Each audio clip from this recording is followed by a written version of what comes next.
There we go. Simples. Are we on? I think so. Oh, it might have been on before. Might have just not known what it was doing. Who knows? It's entirely possible. We don't know what we're doing. It's doing something. And because it's doing something, hello! And welcome to Luthiers Question Time, episode 29. 29? Yeah. Yes. Cool. Yes. Welcome. Welcome. Willkommen. Bienvenue. Yeah, that's mainly it. That's it, mainly. Yeah. Cool. Let's talk about guitars, I guess. Yes. As always, if there's anyone in the chat, anyone at all, with questions, please put them in the chat. Please do. Please. We do have some pre-prepared questions that we made earlier. Yes, here's some we made earlier. Yes. Go on then. First one. Let's go. Our first question is, how tight should my bolt-on neck pocket be?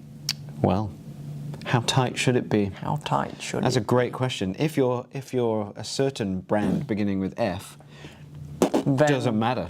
It can't be. It can't be tight at all. The question is, how loose should it be? Yes, that's the question they ask on every single guitar they've ever made. Can we make it any looser? Yeah.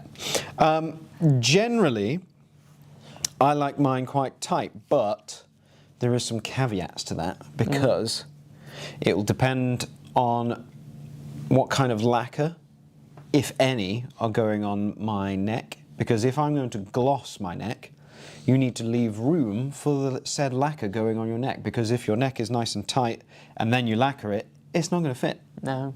And then you're going to crack some lacquer. To get it to fit, you'll end up having to take all the lacquer off the sides of the neck and then you're screwed. Yeah, or widen the neck pocket with a router, which is also terrifying. Yes. So yes, you need to leave some room, and I'm pretty sure that's what Fender say they do. Probably. We're leaving room for lacquer. For our 5mm of lacquer that we slap onto our guitars. Yes. Whereas if you're doing just like an oil wax finish, then there's virtually nothing. There's virtually nothing in the way of you make it nice and tight. Tight. Really, really tight. Yes. I mean, some people argue that a loose Fender neck pocket is better because you can wiggle it to adjust the string and stuff. And my argument is you shouldn't have to. No. If someone's built the guitar correctly, then you shouldn't have to wiggle the neck about in order to get the strings to line up properly. Yes. But it is useful. It can be useful. It can be useful. I've done it before. Wiggled the neck about. Wiggly. Yes. Tighter, the better, in my opinion. I don't think it makes any difference to the sound. Do you not? No. The sound or the resonance of the instrument? Yeah, you still got a layer of lacquer between your bits of wood, so go figure. It's still vibrating. Yeah. It's still... the biggest surface of it is slapped against the bottom of the neck pocket. Yeah. And tightened into it. Yeah, but one surface versus three surfaces. I don't think it makes an audible difference. Audible, not necessarily. How it feels to play, I think it does make a difference. Because you feel more of the resonance. I don't think so. I think so. I think if you're thinking that deep into how your guitar sounds, you need to get a life. Well, it's not about sound. No. It's about vibration. Well, no, I know what you mean. I know what you mean, but I don't think with a bolt-on neck. In any case, it's. I don't think it makes anywhere near as much of a difference. As a glued-on neck, a set neck. I would kind of. Well, I would argue that a tight bolt-on and a set neck are very similar in terms of, because if you're talking about the fractions of a mil that are in the gap. Yeah, but or it being filled with glue. With a glued in, yeah, but it's not. Technically, it wouldn't be filled in with glue because if you got a tight set neck, it's going to be as tight as a tight bolt-on. Yeah, but again, with the whole thing with lacquer.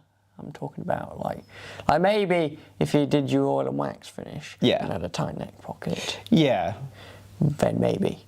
But when you've got however much gloss lacquer on the sides of your neck. Does gloss lacquer vibrate less than wood? Well, it's plastic. Does plastic vibrate less than wood? That's why we don't make guitars out of plastic. People do? Yeah. They do though, don't they? Yeah, but I wouldn't. What about all those carbon fibre guitars? They're a different kind of plastic. It's still plastic. It's a different kind of plastic. Fibres impregnated with resin. What's resin? Plastic. Yeah. But it's not just plastic. It's a combination of. See, your argument is it's falling apart. It is falling apart. It's falling apart. But I don't think it makes that much of a difference. Is what is. I'm not saying it makes a difference to the sound, because there's no way you would audibly be able to tell the difference. If you were in another room and you had a set neck guitar with the same pickups and a bolt-on guitar with the same pickups, same strings, same everything, same amp, you would not be able to tell which one was which. Oh. Maybe we'll do a blind test. That would be fun. One of us is in one room with two guitars. One's a set neck, one's a bolt-on, one's a through neck. They've got exactly the same pickups, and we have to guess which one is which, based entirely on the sound. That's not going to go well. Would be interesting. It would be interesting, though. A little experiment. Yeah. Yeah. But anyway, I think your neck pocket should be tight unless you put lacquer on it. They should be, yes, but it's not a problem. If it's not, you just need to make sure your strings line up properly. Yes. We've got a question from Anthony. Question following on from the rattle can course. When sanding back and flattening the finish, would recommend wet and dry paper or a foam-backed pad like Merca make? 2,000, 3,000, 4,000 grit. So I would say your initial flat sanding needs to be something flat, solid, so you're getting it flat, nice and flat. Yeah, hence the name flat sanding. So wet and dry. Not gonna foam will go into the dips, and then it will smooth it out, but it won't be flat. Yeah, then it won't be flat afterwards. So yeah, you want to flatten it first, and then work your way up through the grits. Yeah. Which you can do with those Merca pads. Yes, which is what we do. Yeah, generally I flat sand at like 800 grit on a Merca because I'm a nutcase, and then work my way up with foam pads 1,000, 2,000, 3,000, etc. That is the way to go. But if you're going to do it on an orbit sander, be very careful because you might go through. You'll probably go through. You probably go through if you're doing it with rattle cans because you probably haven't put enough on. It's very, very, very thin.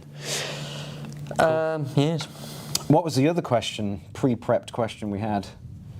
Something about buzzing. If my guitar is buzzing, what should I check first? Well, there's two options as to why it's buzzing. Well, there's several options as to why. It could be. Is it buzzing electronically? Well, 4 options then. Is it buzzing while you're playing certain notes? Yes. Is it buzzing when you play an open string? Is it buzzing open string? Or is it just rattling? So, there's ways to fix all of those. Yes. Some with more difficulty than others. Yeah. So, an electronic buzz is caused by? Grounding issues. Usually. First thing I'd check is your input jack or output jack wired backwards? Yes. And if it's not, work your way from that ground. Yes, you've probably got back. Either ground wires come loose because of a bad solder joint, or you've got a ground wire going where it shouldn't be. Yes. That's usually the cause. Yep. If you've got buzzing frets, then your frets aren't level. Then your frets are not level. You'll have a low or a high your fret. neck is in back bow. Yes. Yeah. That'll depend on where the buzz. If you've got a buzz at like 5th, 6th, 7th fret, then that's probably to do with high-low frets. If it's buzzing as you get further up the neck, it means that it's probably hitting last fret because you've got a bow in your neck. Yes.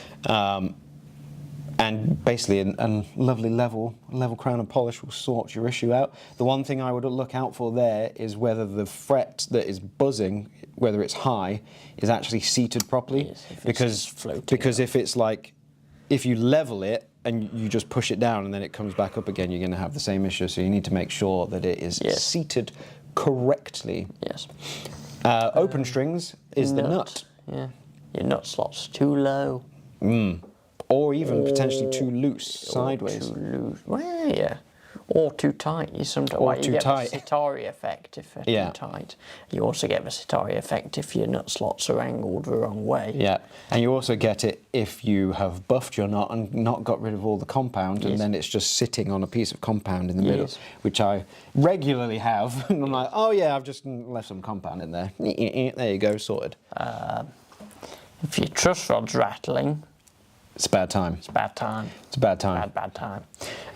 It could be that it's just in it, if it's a dual action truss rod, it could be it's just in its like neutral position in the middle. You need to add some tension to it. Put a bit of tension on it either way. Not to the point where it's necessarily doing anything if you know it's already where it wants to be, but just so that it pushes. Yeah, because that'll be if it's rattling up and down. Yes. Rattling side to side is another issue. Yes. You may potentially need to syringe or some kind of thin glue down the side to essentially hold it or fill the gap with said glue. Yes. There is also another buzz I just thought of, which isn't any of those, but it can sound really bad. And it is simply the washers on your tuners coming loose. Yeah. We've had a few people come in and be like, my guitar's buzzing, I can't figure out where it's from. The first thing I do is tighten their tuners. Yes. Because sometimes that's actually the fix, and you go, yes. Sorry, but yeah, just tighten the washers on your tuners, and that could get rid of some buzz. Simples. Yeah, even if they look tight, there might be a minuscule gap where the washer is like buzzing between the headstock and the nut itself. So those are 5 things to check if your guitar is buzzing. Yeah. Yeah. Cool. Well, oh my, it is Thursday already. It is Thursday. It is Thursday, my dude. Already. Do you have any questions for us, Thomas? Action set too low. Yeah, that's I would call that string rattle more of a buzz, right? Lots of people, like, there are certain people who are like, I want my action really, really low, and you take it as low as it will go, and then they're like, oh, it's buzzing. I'm like, no. Every note plays, it's just the clearance from the string. String's flopping about. The string is hitting other frets as you play it because it just gets closer. Yeah. And I was out in the garden chopping down some tree/bush. Fun. All right. Fair enough. Yeah. All right then. All right then. I mean, if there are no more questions, we've answered a couple. We've answered a couple with 3 whole questions in vast detail. Vast detail. Vast detail. Yes. Yeah. If you have any more questions for us that you need some luthiers to answer, then you can go to the Crimson Guitars. I mean, that's our job title. Literally now. Yes. Top of the contract. How's the Les Paul going, Sam? A great question. Yes. That's a question I am not willing to comment on. No, it's stationary. Nothing's gone wrong. It's just stationary. You have lots of other things to do. Yes. Would you use a dull hand axe or overused sawzall blade? Is that for what? Cutting down trees? Axe is way cooler. Axe is cooler. Okay, I'm building a fingerboard. One has a mother of pearl inlay, the other has abalone one. In rosewood, there are gaps. Can they be filled with CA glue and sawdust? Yes. Rosewood dust and super glue is your friend.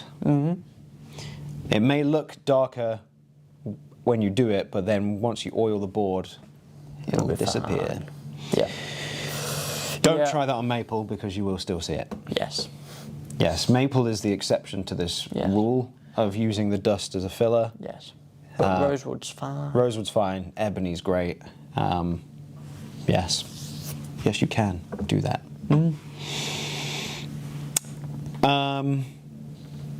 Cool. Okie dokie. Okie dokie. Yes, if you have any more questions you want answered, either join us next Thursday at the same time, or go to the Crimson Guitars website and go on the contact form and email it in and we'll answer them here again. And we will answer them here. Absolutely. Lovely. Lovely jubbly. Right, we'll see you. Thank you for tuning in. See you next Tomorrow Thursday for or DGD. tomorrow for DGD. Yes. Yes. Bye-bye. Ta-ta, farewell.